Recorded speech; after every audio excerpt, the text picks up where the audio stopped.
സൂക്ഷിച്ച് കയറുക. വന്നാട്ടെ. മാറിക്കടാ. എല്ലാവരും ഇവിടെ തന്നെ ഉണ്ടായിരുന്നല്ലേ, നന്നായി.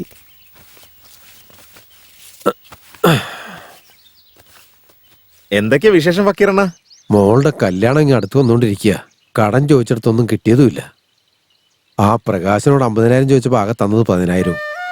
എനിക്കാണെങ്കിൽ ഈ നാട്ടിൽ നിങ്ങളല്ലാതെ വേറെ ആരെയും അറിയത്തുമില്ല. നിങ്ങളെല്ലാവരും കൂടി ഒന്ന് സഹായിക്കുകയാണെങ്കിൽ. ഈ കാര്യം ഒന്നും ഓർത്തിക്ക പേടിക്കണ്ട. ഞങ്ങളൊക്കെ ഇല്ലേ ഇവിടെ. സമാധാനമായിട്ട് കല്യാണത്തിന്റെ കാര്യങ്ങൾ നോക്കിക്കോ. എന്താടാ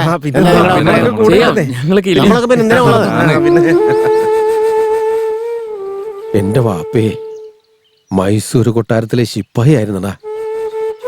സ്വാതന്ത്ര്യം കിട്ടിയപ്പോ ഉള്ള ജോലിയും പോയി. വയറ്റിപ്പഴപ്പിന് വേണ്ടി അലഞ്ഞു തിരിഞ്ഞ അവസാനം ഈ നാട്ടിലെത്തിയത്.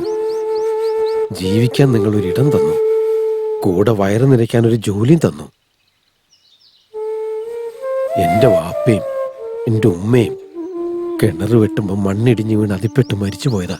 ആ വിഷമത്തിൽ നിന്ന് മറികടക്കാൻ എന്റെ കല്യാണം നടത്തി ഇവിടെ തന്നെ നിർത്തി. എന്റെ വിധി അവളും എന്നെ വിട്ടുപോയി. മോളെ ഒരു കരക്കടുപ്പിക്കുന്നവരെ നിങ്ങൾ കൂടെ ഉണ്ടാവണം അവള് പറഞ്ഞു. ഇപ്പതേ അവളുടെ കല്യാണവും നിങ്ങൾ നടത്താൻ പോവാ. ഈ കടങ്ങളൊക്കെ ഞാൻ എന്നാ വീട്ടാന്നറിയില്ല.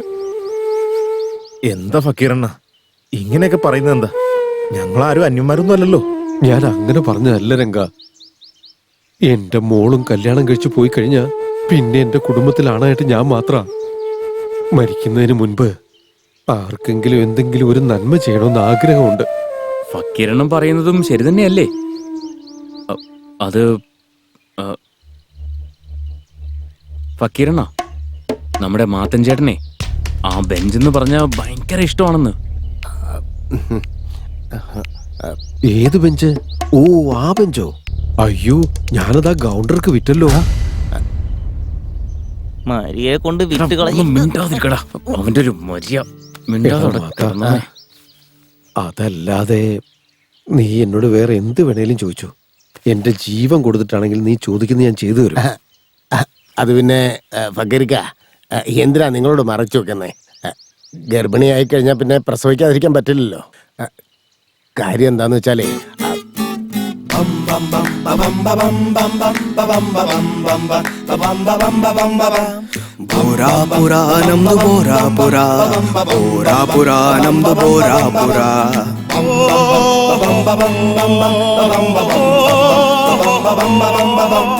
നമ്മൾ ഇത്രയും പേർക്ക് ഗുണമുള്ള കാര്യമാണെങ്കിൽ ഞാനും നിങ്ങളുടെ കൂടെ ഉണ്ടാവും. അതെ, ആ പെങ്കൊച്ചിനെ വിളിക്ക്. ഇതിപ്പോ കൊറേ സമയമായല്ലോ. ശരി ആശാനെ. അതെ ചേച്ചി, അതെ ഒന്ന് വന്നേ. ദേ ആശാൻ വിളിക്കുന്നു, വേഗം ഇറങ്ങാൻ നോക്ക്. ആശാനെ, ഇനി എനിക്ക് അഭിനയിക്കാൻ പറ്റില്ല. ഞാൻ എന്റെ വീട്ടിലേക്ക് പോവാ. അല്ല, എന്താ പറ്റിയെന്ന് പറ. പിന്നെ ഞാൻ തുണി മാറുന്ന സമയത്തൊക്കെ ഓരോരുത്തരും വന്ന് എത്തി എത്തി ഒളിഞ്ഞു നോക്ക. ഓക്കത്തിന്റെ മനസ്സിലിരിപ്പ് എനിക്കറിയാം. അയ്യോ, ഞാനല്ല ആശാനെ. ആരുടെ വിളിഞ്ഞു നോക്കിയേ? നാടകത്തിൽ അഭിനയിക്കണോ വേണ്ടേ? ഇവനാ. കണ്ടില്ലേ? അത് തന്നെ ഞാൻ ലേറ്റ് ആയിട്ടല്ലേ എത്തിയേ. ലേഡീസിന് ആരെ ബുക്ക് ചെയ്തതെന്ന് എനിക്ക് അറിയില്ലല്ലോ. അതുകൊണ്ട് ആരാന്നറിയാൻ വേണ്ടി ഒന്ന് ചെന്ന് നോക്കിയതാ. എനിക്ക് അങ്ങനെ അറിയാനാ ഈ പെണ്ണുമ്പിള്ളി അതിൻ്റെ ഉള്ള തുണി മാറ്റിക്കൊണ്ടിരിക്കാന്ന്. ഒന്ന് നിർത്തടാ, ഒരു അക്ഷരം വേണ്ടരുത്. ഇത്തവണ വിട്ടുകളഞ്ഞേക്ക് മോളെ. ആശാൻ എനിക്കതൊന്ന് എടുത്തു. വയ്ക്കടാ അവിടെ. ഇവര് പറഞ്ഞത് ഡയലോഗിന്റെ കാര്യ. ബ്രഹ്മദേവ. ഓ ബ്രഹ്മദേവ, സ്ത്രീയുടെ സൃഷ്ടികർമ്മ ചിന്ത അങ്ങയുടെ മനസ്സിൽ എങ്ങനെ ഉടലെടുത്തു? പുരുഷന്മാരുടെ വികാര വിനോദങ്ങൾക്കായി അങ്ങ് ഈ സ്ത്രീകളെ സൃഷ്ടിച്ചു. അത് ശരിയാണല്ലോ. എങ്കിലും ഞങ്ങളുടെ മനസ്സിൽ മോഹം ഇത്രയധികം ഏകിയത് എന്തിനാണ്? ഓ, അങ്ങും ഒരു പുരുഷനായിരിക്കെ ഈ ചോദ്യത്തിന് എന്ത് പ്രസക്തിയാണുള്ളത്?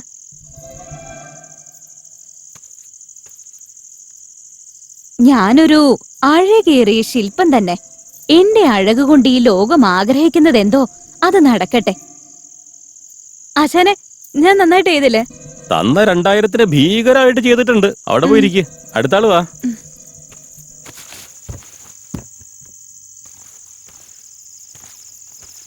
ഇവളെന്തിനാണ് ഇത്രയും ആകുലപ്പെടുന്നത്?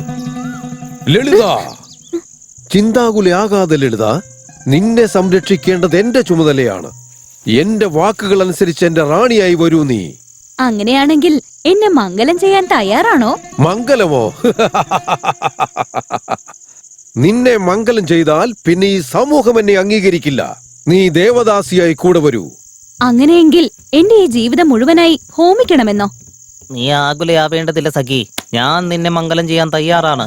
ഓഹോ, താങ്കൾക്ക് എത്ര നല്ല മനസ്സാണ്. താങ്കൾ എന്നെ പ്രണയിക്കുന്നുണ്ടോ? ഈ പൊട്ടന് പ്രണയം എന്ന് പറഞ്ഞാൽ എന്താന്ന് പോലും അറിയത്തില്ല. ചുമ്മാ കിട്ടുകയാണെങ്കിൽ കിട്ടട്ടെ എന്ന് കരുതി ചൂണ്ടായിട്ട് നോക്കുന്നതല്ലേ. കല്യാണം കഴിഞ്ഞാലല്ലേ കുഞ്ഞുങ്ങളുണ്ടാവൂ, പ്രണയിച്ച കുഞ്ഞുങ്ങളുണ്ടാവില്ലല്ലോ. ഈ പോരാട്ടത്തിൽ മൂന്നാമതൊരു മാന്യം വന്ന് ഇവളെ തട്ടിക്കൊണ്ടുപോകാൻ ശ്രമിച്ചാൽ നടക്കില്ല. നോക്കൂ ലളിത, ദ്രൗപദിയെ മംഗലം ചെയ്തത് 5 പേരായിരുന്നു. ഇവിടെ ഞങ്ങൾ 2 പേരേ ഉള്ളൂ. പ്രേമിക്കാൻ ഞാനും പിന്നെ സംരക്ഷിക്കാൻ ഇവനും. മാതാ, ഡയലോഗ് പറയണ്ട നീയാ. കല്യാണമോ? ലളിതയുടെ കല്യാണമോ? ഇവളുടെ കൂടെ കഴിയുന്ന ലീലാവിലാസങ്ങൾ സ്വപ്നം കണ്ട് കട്ടിലിൽ കിടന്നുറങ്ങുന്ന ആ രംഗങ്ങളും സ്വപ്നം കാണുന്നത് എപ്പോൾ?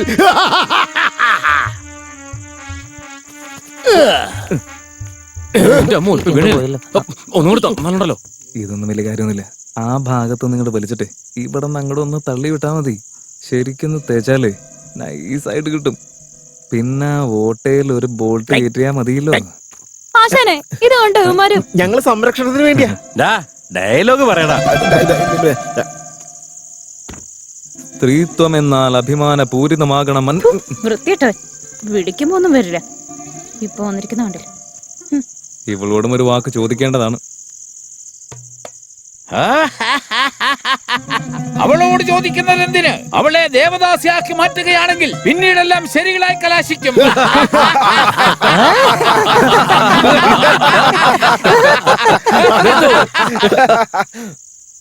ഒരു മോഷ്ടാവ് കോഴിയെ മോഷ്ടിക്കാൻ ഒരു വലിയ പ്ലാൻ ഉണ്ടാക്കുക. പിടിക്കപ്പെട്ടു കഴിഞ്ഞാ പിന്നെ ജയിൽ ഭക്ഷണോ? മോഷണം മനസ്സിൽ ഉറപ്പിച്ചതിന് ശേഷം ജയിലിനെ കുറിച്ച് ആകുലപ്പെടുന്നത് എന്തിന്? ഈ ജീവിതം ആനന്ദിക്കുന്നതല്ലേ ഏറ്റവും പ്രധാനം.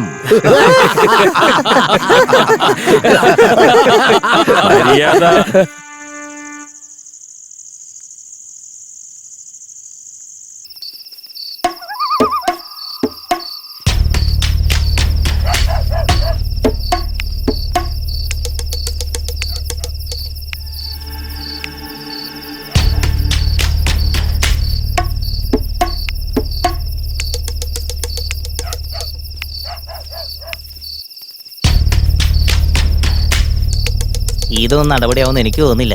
ചേട്ടാ, ചേട്ടനൊന്ന് ഉമ്മെന്ന് പറഞ്ഞാൽ മതി. നേരെ ചെന്നിട്ട് ആശാന്റെ തലമണ്ട് നോക്കി ഒന്ന് കൊടുത്തു കഴിഞ്ഞാൽ 2 പീസായി കിട്ടും. നിനക്ക് തള്ളവരലുണ്ടോടാ? പിന്നെ അത് വായിലോട്ട് വെച്ചോ. പോലീസ് എങ്ങാനും പിടിച്ചാ ലാത്തി കുത്തിക്കയറ്റും നിന്റെ ആസനത്തില്. എന്താ ഫക്കീറണ, ആകപ്പാടെ നിങ്ങൾ പേടിച്ചിരിക്കുന്ന പോലെ? ഈ കല്യാണത്തിന്റെ കാര്യമൊക്കെ ഒന്ന് തീരട്ടെ. ആ മെഷീന്റെ കാര്യം അതിനുശേഷം ആലോചിച്ചാൽ മതി.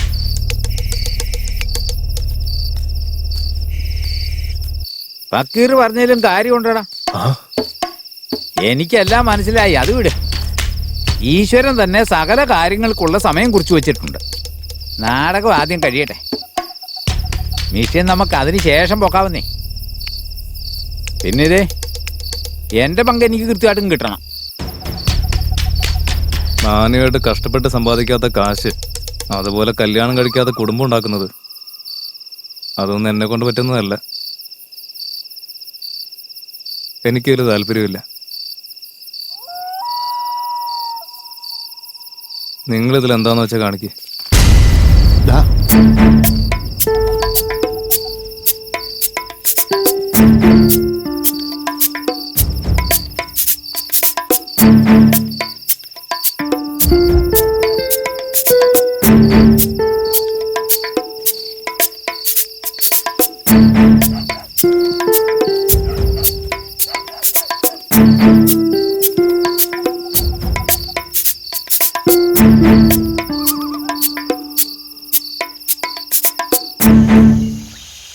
ഇന്നലെ പെണ്ണാണൻ ഒരാൾ വന്നിരുന്നു. ആളൊരു ടീച്ചറാണെന്നാ പറഞ്ഞത്.